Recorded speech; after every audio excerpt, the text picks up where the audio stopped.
So we just did the introduction, and I would like to talk about Suzuki and this other cello teacher, Phyllis Young, and their teaching philosophy. And then I would like to do a little demonstration of a lesson, how I teach when I meet up with a beginning student, just so that I can talk about what has worked and what has not worked in my experience. I have a couple of handouts that I can give you guys about it's just how to teach, how to read music for students.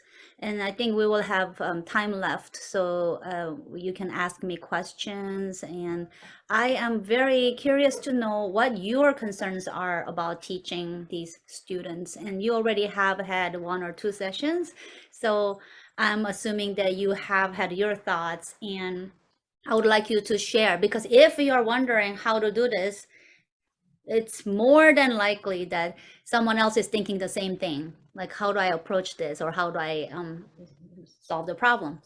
Um, if you have more questions and concerns after the session today, this is my email here. Please do email me. Feel free to email me. It's just my name, Kangwon Lee Kim @gmail.com. And you can just say, I am so-and-so, I teach cello at Santa Ana branch, and this is what I am struggling with, or this is my question. If I don't have answers, because I definitely don't know how to teach clarinet. So if I don't have the answers, I have ton of colleagues and friends that are musicians, and I can connect you with somebody. I want this to be an experience for all of you, that you feel comfortable, and also that something that you're proud of that you are teaching here. So I would like you to know that the resources are definitely available. I would like to talk about this book that I've been reading. It's called To Learn with Love, and it's by actually this American couple, William and Constance Starr. They went to Japan to study with Dr. Suzuki. And Suzuki method is really famous all over the world because it has been so successful. I'm sure you have seen pictures of these little 2, 3-year-olds, like with the perfect position, all standing there, memorizing all these songs from Suzuki Book One. And people are just, people are marveling, why is this so successful? The reason Suzuki method is so successful is because it is so supportive, and they truly believe in everyone's ability to learn music. So Suzuki was observing the learning habits of children. I will go through this fast, and I won't read everything, but his idea is called the mother tongue method. It is talking about how all Japanese students, his children, can speak Japanese. Korean children can speak Korean. Um, Spanish children can speak Spanish. So it's not something that you have to like force them to learn, but if it's out there as a supportive resource, then all the students can learn naturally. And music is one of the things that children everywhere can learn naturally. It is not something that you are born with, but with the right kind of environment, any child and any person can learn an instrument with pleasure and enjoy being good at it. So the points that Suzuki makes about his teaching method, the first one is that it has to be a favorable environment with encouragement, interest, praise, and models of sight and sound to observe. I'm sure a lot of you have heard that Suzuki method is all by ear. So they've emphasized very much that you, as a teacher, have to show and also play in front of the students so that they can hear the sound. A lot of times, listening to the recording helps the students to get familiar with the pieces and to get really ingrained in their brain the melodies. The second point about this method is awakening and growth of a desire to play a musical instrument. I think it's important in Love and Music that all the students that come to us they have the desire that they want to play the instrument and they want to get good at it. And it is our job as a teachers, to awaken that desire in them. The teaching has to be done in absence of stress so that there's no problem with self-image. And teachers have to know that the progress at the beginning is going to be very slow. I like to emphasize number 5, that many times teachers are too anxious to see the progress or the result, but everything has to be done in a great number of repetitions. Repetitions really work with the children. Another thing to keep in mind is that everybody learns at different rate, so individual rates of progress. So you're not going to force everybody to learn the same things at the same rate and same speed, but you have to learn individually if your student is taking in the information and really digesting, and know that it'll be at a different speed from the student before or student after. You need to make sure that there's joy in learning and realization of the potential in all the students. I would like to emphasize number 9, mental practice. Mental practice is so powerful if you do it right. It can start from the very first lesson after you have taught how to hold a bow, how to stand, play the violin. You have the students close their eyes and have them imagine the bow hand, imagine the stand. If you are a piano teacher, have them imagine where the C position is and how their hands should, what their hands should look like. I do a lot of air bow practicing myself, and I encourage my students to do air bow, because when you're doing air bow practicing, you are listening to your sound that you're imagining, and you are commanding your physical body to do things according to what you're hearing in here. If you can figure it out in your brain, you can definitely transfer them physically. Another book that I really enjoy using for beginning students is called Playing the String Game by Phyllis Young. She was a cello professor at University of Texas in Austin. She says that every child will learn faster if you make your lesson like a game. In her book, this is like from the very first section, she says, our immediate goals are to establish the concept of beautiful tone.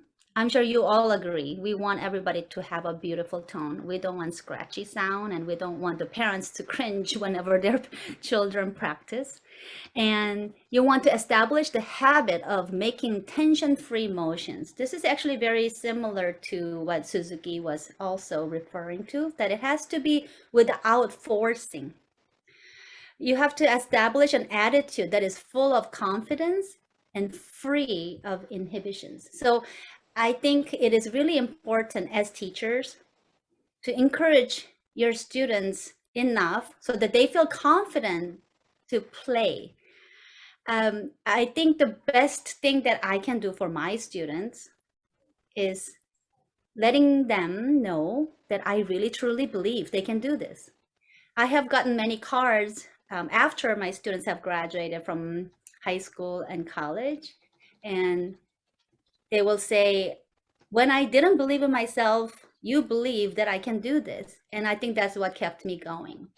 So as teachers, I think it's really important that we don't give up and that we truly believe, not just fake believe, but really truly believe that this student can make a beautiful sound, this student can improve, this student can really make a progress and make improve to the level that you are envisioning. We have to make sure that we nurture a love for music and for the instrument. After all, we're called, right, love in music. So love is really, that's what we want the students to to feel and the desire to make beautiful sound and beautiful music. This is also from the same book. This is called the again the playing the string game. It's actually, there are a ton of games in here, mostly for cello students, but it works for a lot of string students, and some parts are actually appropriate for all instruments. But she says that ground rules that govern the game, and this goes for every instrument, that the teachers have to be, okay, number one, all approaches must be positive and optimistic. So you play a game that any negative comment by a player, by your student, is considered a foul. So you have to just set the ground rule that we are not going to talk about, oh man, that was so bad, or I am so bad, or that's ugly. So we want to make sure that everything is positive and optimistic. Number two, every move made by the teacher is for the good of the student. So when you are saying anything and everything to your student in the lesson, you have to think about it. Is this going to help my student get better? It has to be obvious to you that this is a good thing for the student to hear. Number three, I think is very important, that a mutual respect for each other as intelligent human beings is shown by all players. So that's both the teachers and students. We're not going to act like we know better and they don't know anything. Excuse me. We're not going to act like, oh, this is going to take so long to explain things to you. But you have to make sure that there's a mutual respect. When you respect your student, they will respond. Let me get some water.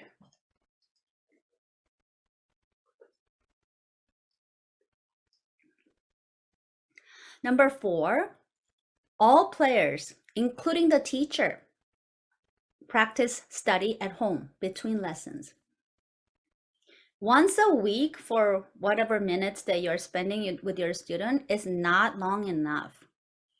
So you need to make sure somehow you make it interesting enough, motivating enough that students will think about it, look at it during the week. Same thing goes for your teaching, that you can't just show up and then just dive into whatever is in front of you. But your teaching session will go much better if you plan things ahead of time. You want to make sure that you go through, it's again like the mental practice. You go through things that you want to say, things that you want to teach, and you have to be ready if things go well, or if you are going to need more time to explain it more than once. But you do need to think about it. It doesn't have to be every day for 2 hours, but if you think about your lesson plan before, your lesson will go much better. And that's coming from experience. Before each student, you want to make sure you're thinking about that student, what he or she needs before you go into the lesson. Number five, the game should be played in such a manner that it is an enjoyable experience for all participants. You want your students to leave the lesson with a big smile. Okay, you know what I'm going to do? I'm going to skip to demonstration, because that I know I can do. So in last session, I said, I want to show you what I do when I meet with a beginning student. So first, the very first thing I do is, let's say this student's name is Anna.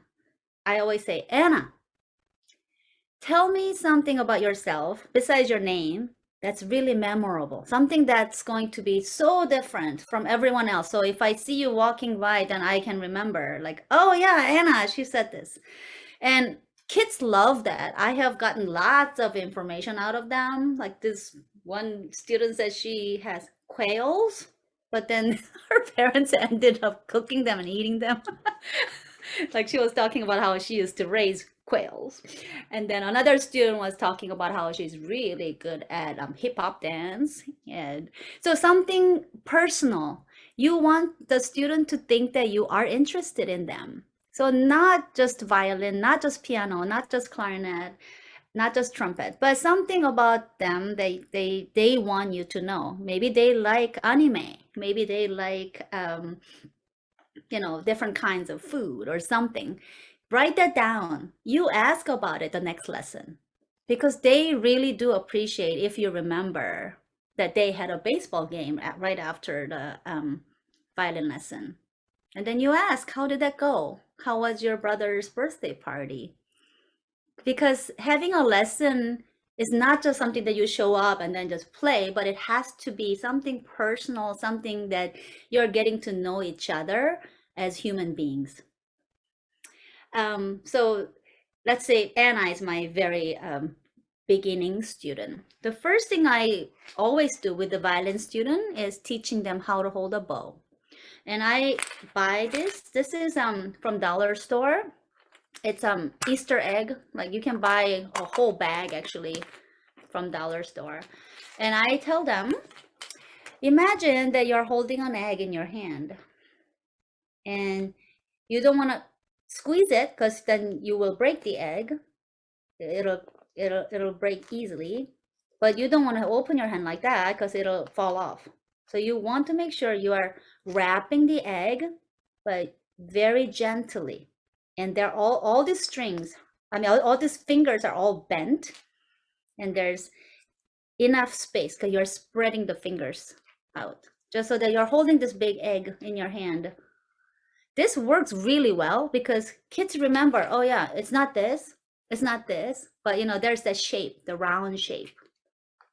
If you're not a violinist or string player, I encourage you to think about something that you can do besides the instrument, a tool that you can use to help them remember things that you want them to achieve with their postures. So with my egg, I usually say, okay, hold it gently, don't break it, and then turn it over, and you take it out. There's your bow hand. So you want to make sure everything is round, everything is spread out. You don't squeeze it. You hold it enough so that you don't drop it, but you don't break it. In the book, this book that I was going through this week, there was an illustration. They play a game of picking strawberries. So when you're picking the strawberries, again, you can't like do too much force because then they'll get deformed, I guess. But you need enough power to pick the strawberries. So it's something that we have to somehow teach them, that we're holding the bow gently but firmly at the same time.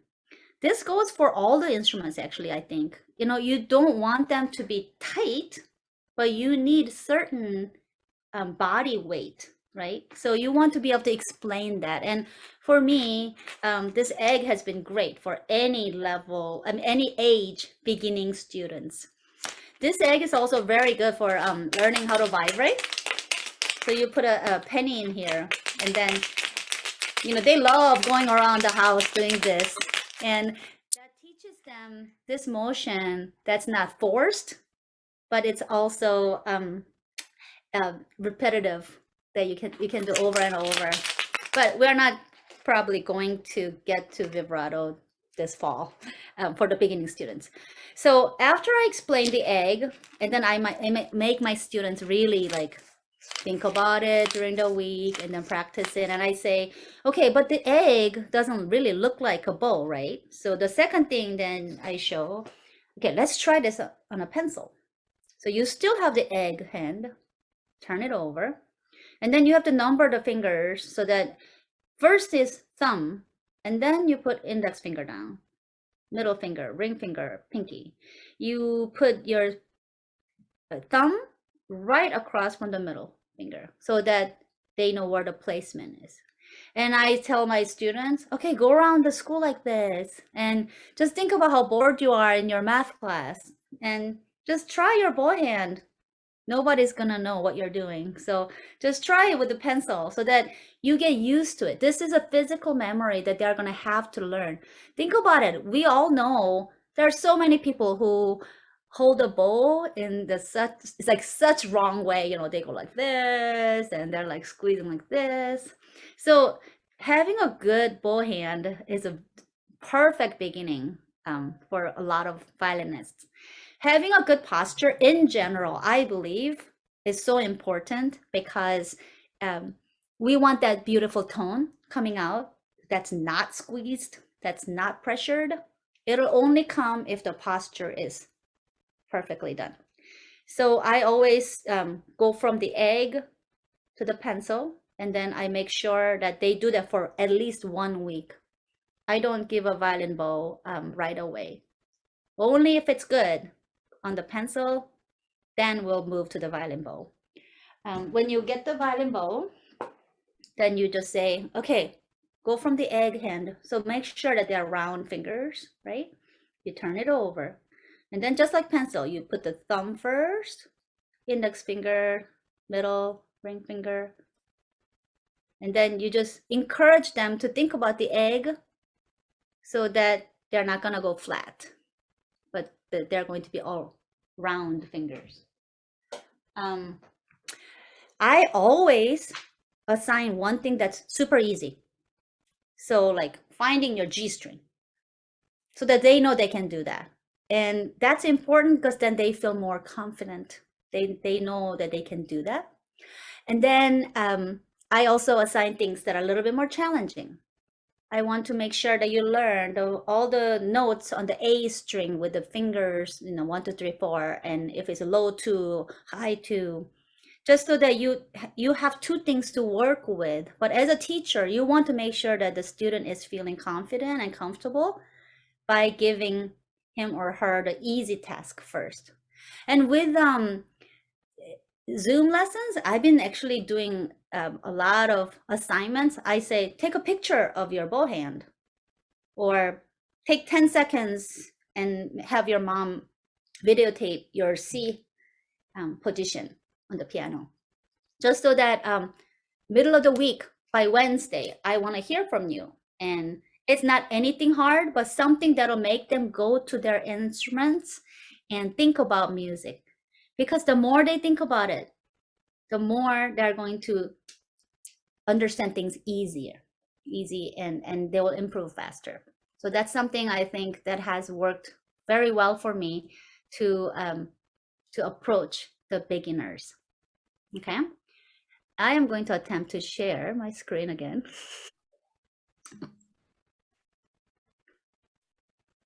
Oh yeah, actually, I think I did cover everything that that's basically what I wanted. This is just another string book that I would like people to be aware of.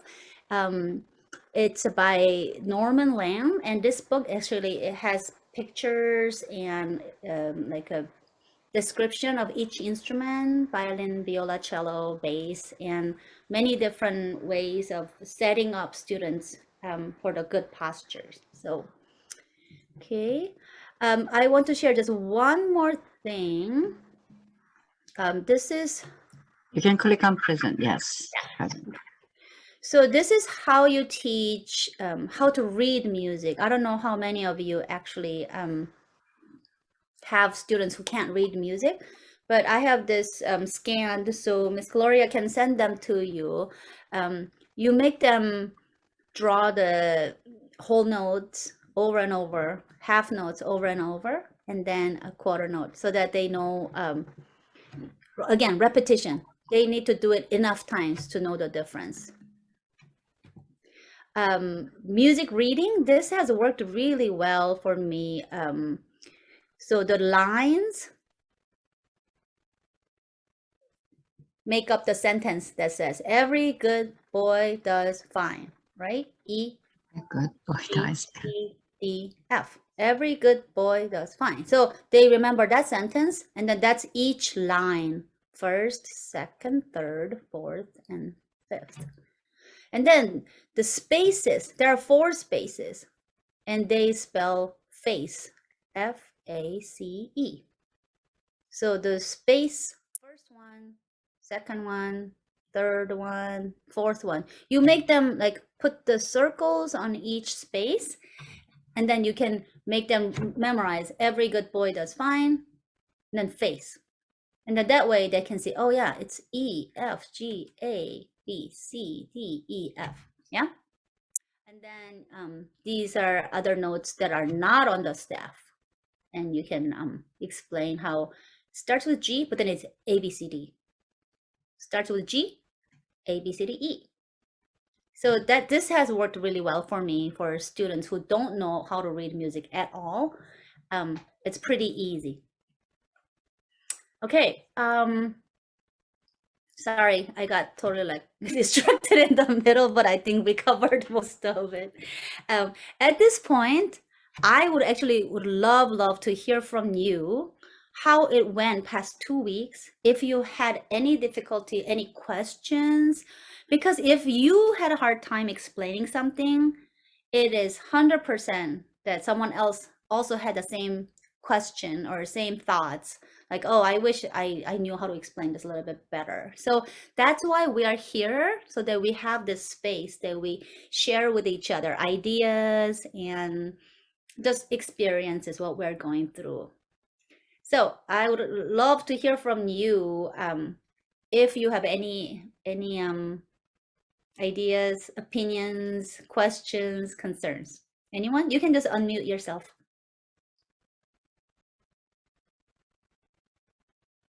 Okay, how many first year teachers do we have here? If this is your first year, can you raise your hand?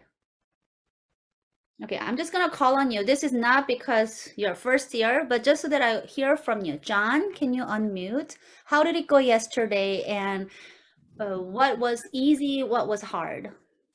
Oh, I actually could have come yesterday, so Oh. I still haven't. Yeah.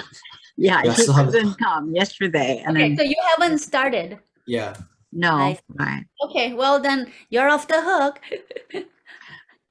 Angie? Yeah, So Angie, yes- she did. Yeah, first time. Yesterday was my first day teaching, and I had a lot of fun interacting with my student. And she was a really fast learner, so it was easy to start teaching her the basics because this was her second time playing Okay. the piano. But I think it was a little difficult for me to identify where to go off of, like which, where to start. Yeah. Because she's a very beginner pianist. Mhm. So I didn't want to go too in depth Mhm. of something that she might not understand. Mhm. So I was just wondering, since she's a very beginner, what the first thing I should teach her is. I see. Did you have a book that you were using? Or I heard yesterday, I think it was Santa Ana, they didn't have the piano books. I was actually using a violin book, so I Uh-huh. was just teaching her the right hand. So Yeah, yeah. I think first of all, we need to make sure that piano teachers have piano books, just so that you can go from the beginning to the. A lot of times, each method has a way of teaching, starting from the C position, and then sometimes people teach rhythm first, and then sometimes people teach, just 5 fingers versus like going over. So I think we will get you a book, and there are some instructional advisors now, so we can connect you with them, and then they can. Yeah, I also- just got a link from one of the piano instructional advisor for South Bay branch. She Okay. just sent me a text message with a link for the piano group. So I'm going to secure the book. So for the students, because they are so easy, but however, she recommended a book. So I'm Okay. going to adapt it for even South Bay branch as well as LA branch. Okay, thank you. Yeah. Okay, I'm seeing hands, so I think those are either questions or comments. I am thrilled. I am seeing 6 of them, so you will all get to talk.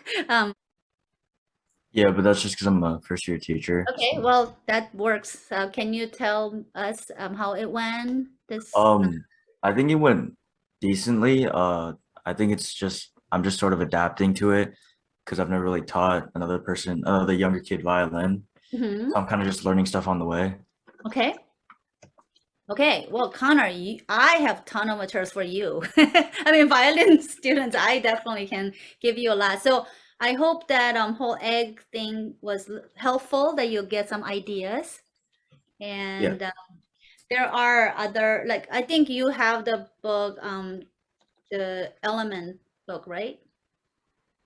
I'm not really sure what it's called, to be honest. Yeah. So that book is actually quite good. It shows you violin bow hand and how to hold how to stand and how to hold the violin. Does your student know how to read music? Sort of. She can read it, but I think it's hard for her to Not play fast. it. Yeah. Yeah. Okay, so I would definitely go with both. A lot of times students can handle both. Learn how to hold the violin and hold the bow, and learn how to read music at the same time. Don't wait, because if they're like finally playing something, they want to be able to play something in the music, but if they can't read, that's another step that they have to take. Many times it's better to just start on both.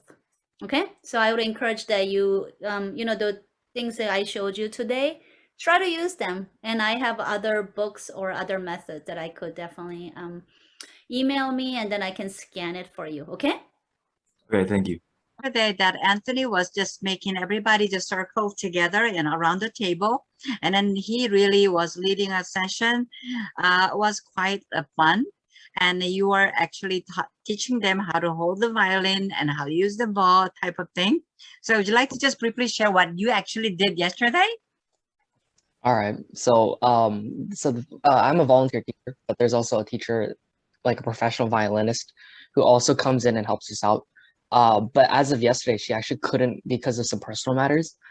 So she kind of just gave us some like very brief, notes on like what we should kind of focus on when she's not here. And so then what happened was that with like the very limited notes that I had, I just kind of had to improvise, but with like knowing how she taught the week before, but also kind of like my like prior years of like experience, with like students, whether that's like one-on-one or with whether that's like a group of teachers and students. So I actually thought it was a lot better than, or I thought it was, kind of mediocre at best, but to the people that I was actually helping around, like they said it was actually very helpful and insightful. And for someone who was kind of like picking up on the fly, like they said it was actually like really good. I was like, I mean, I try my best, and with what I know, and I just try my best, yeah. But if they're satisfied with how I taught, then I'm pretty satisfied too. So this was at South Bay? Yes. Yeah, this was out South Bay. Okay. Yeah. I think in the beginning, we really have to, it's a repetition, really have to focus and emphasize good posture for every instrument.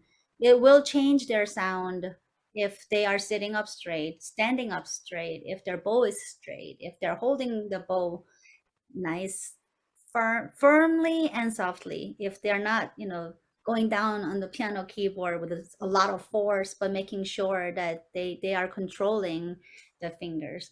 I cannot emphasize more that you really do have to make sure they have good posture. And if you repeat it, they will hear. They will be able to digest that that's something to think about, that's important. Because, kids just want to be able to play fast, and lots of notes.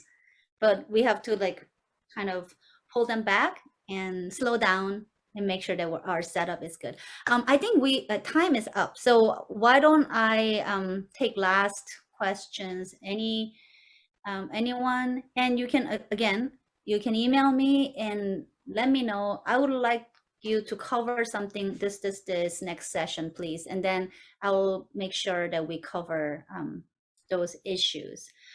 Time is going by really fast. So by the time I think I see you guys again, hopefully by then you will all have pieces that we are having the students practice so that they can perform for the holiday concert, and then maybe in a long run for our the big concert in April. So that's something that you can you have a goal for yourselves and students. I think that's always better than not having a goal. So meanwhile, good luck, and make sure that you enjoy teaching and being with everybody, because it's not for your mom or dad or me or or for Gloria, but it's for you. You are making an impact in these kids' lives.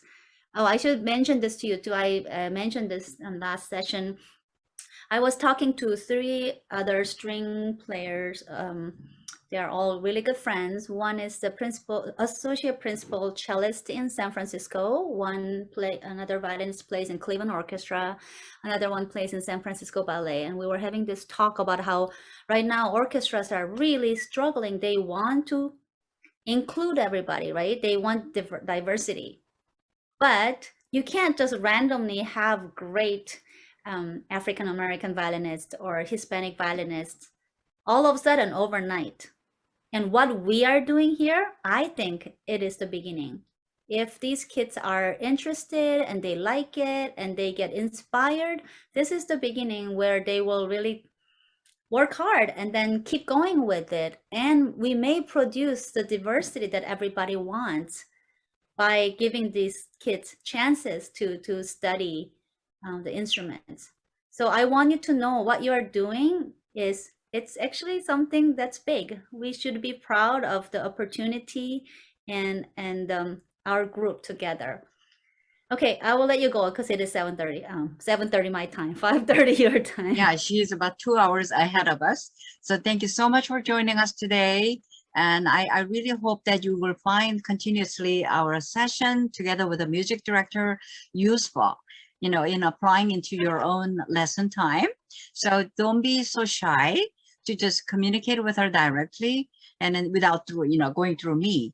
But if you have any specific question and even to be addressed in the future in the next session, so we are going to, I asked her by the time she accepted the, graciously accepted the position of the music director, I asked her to hold volunteers training sessions twice a semester. So this is actually first one in this semester. So, if you really have come up with questions that really help her be prepared, what to share with you and how to help you guys out. So I hope that you will, since you are already, you have experience meeting with her just for the first time, some of you, and then for the second time for some of you too.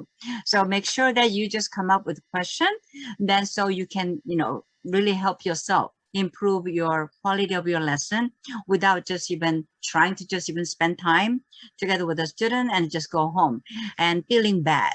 So I don't want it. That's what the Loving Music is doing, trying to just get it organized more to be more effectively assisting you to become a better teacher and feel better, feel more comfortable.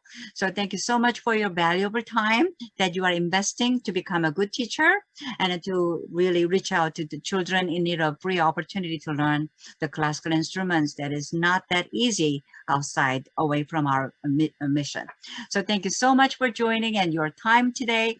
And I really appreciate Dr. Kangwon Kim, who has graciously prepared that session. Let's give her a big round of applause. In appreciation of her presence and her willingness to help us together to be to make better Loving Music better and better. So thank you so much for joining our mission together, and you are an important and major component of our mission of Loving Music. So without you, there can be no Loving Music. So thank you so much for each one of you are so valuable and meaningful, for all the children that we are trying to just reach out. So thank you so much for your time, and I hope you will keep on good job, keep up your good job, even academically and professionally. Thank you so much for your wonderful time and great presence together today.